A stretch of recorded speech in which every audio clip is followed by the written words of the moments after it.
Hey there, this is my Module 7 journal. This is our last and final one. To answer question one, the quote by Benjamin Lohr, the story behind seafood in this country is almost entirely hidden. Located on page 225 in the book, The Secret Life of Groceries, this sheds light on the complex and often opaque seafood supply chain. This chain remains largely unseen by most consumers, and crucial issues related to its sustainability, the labor, and health are hidden within it. One of the main ways the seafood supply chain is obscured is through a lack of transparency in sourcing. Labels like wild caught or sustainably farmed are often vague and unregulated. This makes it difficult for consumers to understand where their seafood comes from or how it was produced.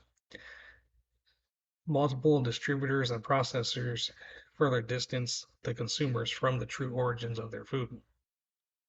Environmental impacts also remain hidden within the seafood supply chain. Overfishing, destructive fishing methods like trawling and bycatch, which is the capture of an unattended species, are significant issues that often go unreported. These practices contribute to the depletion of marine life and also damage ecosystems, but such concerns are rarely addressed at the point of sale. Consumers are typically unaware of the ecological toll that their seafood purchases have possibly caused. Another hidden aspect is the exploitation of workers that work within the seafood industry. Many laborers, particularly in overseas processing plants and on fishing vessels, face very poor working conditions, low pay, if any, and also even human trafficking. However, these human rights abuses are often out of sight and seldom discussed within the marketing of seafood products. There are also the health risks related to the contamination in seafood, such as mercury or antibiotics that are used and are also concealed. These are also concealed from consumers. The lack of transparency regarding these dangers further complicates the story behind seafood. The hidden nature of the seafood supply chain allows unsustainable practices to continue to persist, this leaving consumers unaware of the real costs behind their food choices.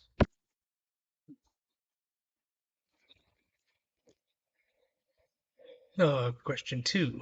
This asks, Laura notes that in many ways the horror is so vast that it risks overwhelming ignorance about it. How does this section highlight the importance of systems thinking? And what do you think are the best ways to affect this system?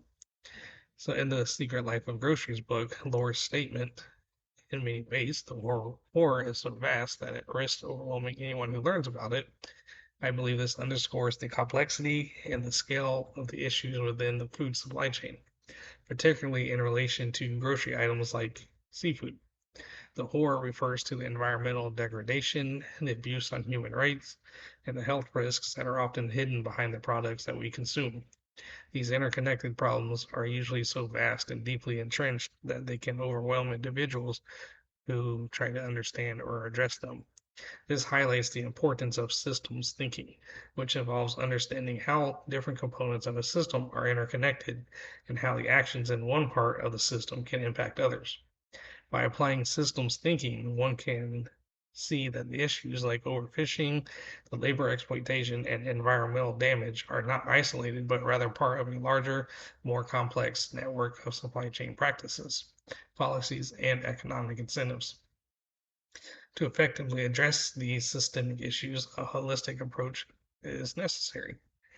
One way to affect change is by advocating for greater transparency in labeling and sourcing of our seafood. By demanding clearer and more accurate information about where the seafood comes from and how it's produced, consumers can then make informed choices that promote sustainability and more ethical practices.